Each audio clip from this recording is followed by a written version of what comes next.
Here you can listen to the latest articles published on freethinkersinternational.net. Subscribe now and never miss an episode. Want to hear your story or article featured? Share it on our website, and who knows, our listeners might enjoy your story soon. I'm Sound of Liberty. I hope you enjoy this podcast.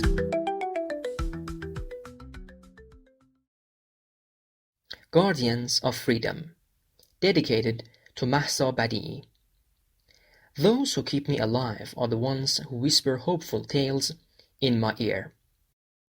Those whose pens are like candles burning in the dark night of oppression. Mahsa Badiei, a single mother and the sole guardian of her teenage child and elderly parents, has been arrested on charges of propaganda against the Islamic Republic and for promoting science, particularly the theory of evolution. She was transferred to prison on Sunday, October 13th.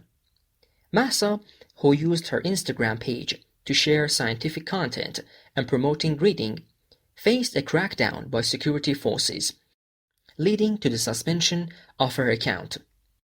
Her arrest has plunged her family into crisis. Her teenage child, in a crucial stage of education, needs their mother's presence, and her ailing parents are dependent on daily care. We call upon all human rights defenders and media outlets to raise awareness of this injustice and support her and her family. Imprisonment for promoting science is a blatant violation of human rights. The following article, authored by Ghasem Ghareh Daghi, is dedicated to her. In societies under the control of oppressive dictatorships, the publication of any content or work that can reveal even a fragment of the truth is harshly suppressed. These regimes fear public awareness and understanding, as human consciousness can be a powerful weapon threatening their power structure. In this context, the clandestine and underground dissemination of banned works becomes a vital tool for preserving freedom of expression and resisting authoritarian regimes. Such activities are not only cultural and social actions, but also political and moral struggles.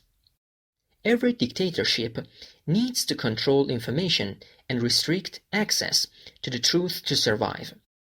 Authoritarian regimes, through media censorship, limiting freedom of speech, and extensive control over public opinion, seek to prevent the spread of any dissenting and critical ideas. Knowledge and information are dangerous to them because they enable citizens to analyze and criticize the current situation, as well as question the legitimacy and justice of the government. Throughout history, banned works have been crucial in awakening public consciousness. These works, often in the form of books, articles, magazines, or art, raise questions that governments are incapable of answering.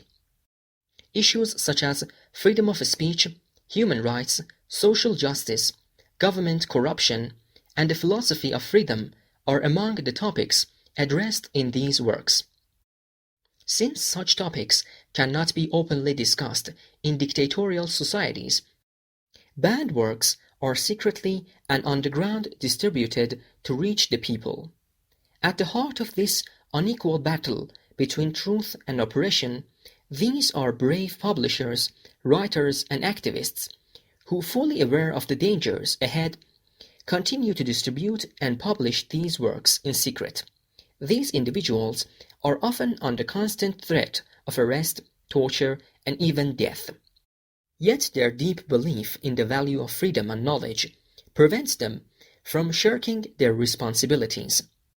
During the era of the former Soviet Union, Samizdat became a secret network for the dissemination of unauthorized works.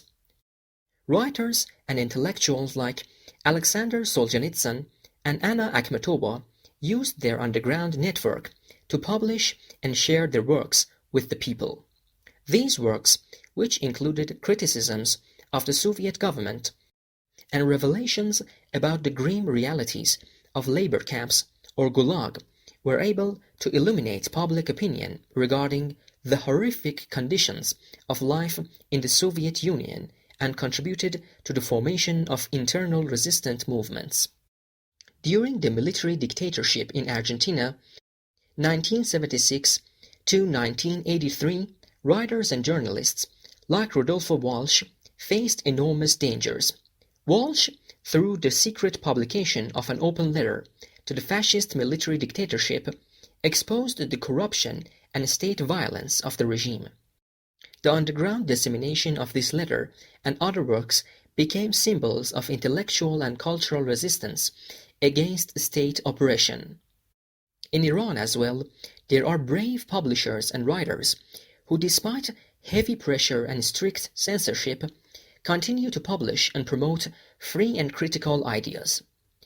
Before and after the revolution, works such as the books of Sadiq Hedayat, Ahmad Kasravi, and other writers that criticized social and political structures were often distributed secretly and helped awaken parts of society.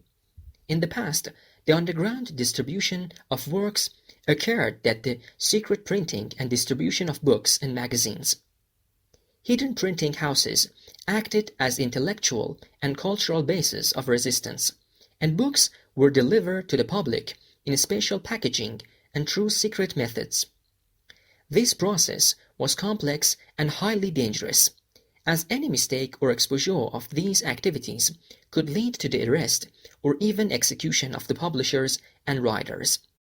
However, today, with advancements in technology and the spread of Internet, new tools have emerged for the underground dissemination of banned works. Social networks, blogs, and various websites have become platforms for sharing and distributing information. These virtual spaces provide faster and wider access to information, presenting new challenges to dictatorships. Nevertheless, many authoritarian regimes still attempt to block the spread of this information by using tools such as filtering, cutting off Internet access, and arresting online activists.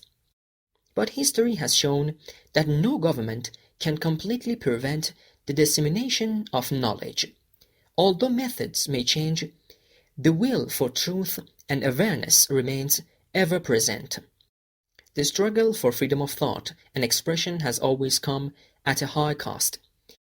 But without these efforts, achieving freedom and justice in authoritarian societies would be impossible.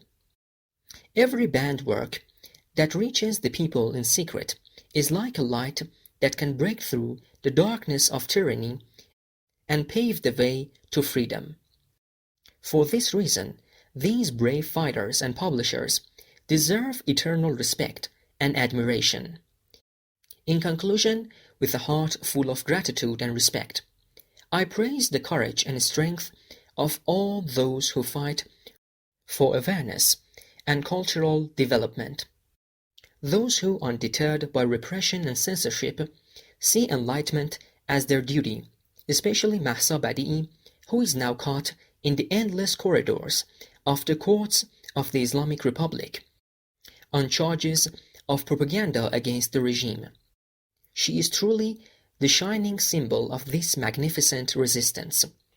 With her courage and resonant voice, she brings the stifled voices of truth and awareness to all.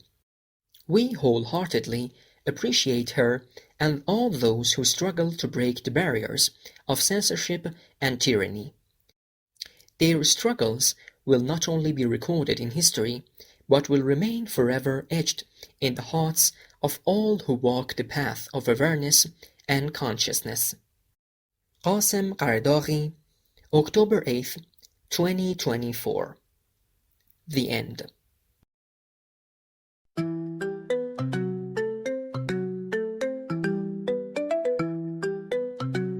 Thank you for tuning into the Freethinkers International podcast. We hope you enjoyed today's episode. Remember, you can explore more thought-provoking articles and stories on freethinkersinternational.net. Don't forget to subscribe to our channel so you never miss an update. Got a story to share? Publish it on our website and your voice could be featured in an upcoming episode. Until next time, keep questioning, keep exploring, and stay free. Bye-bye.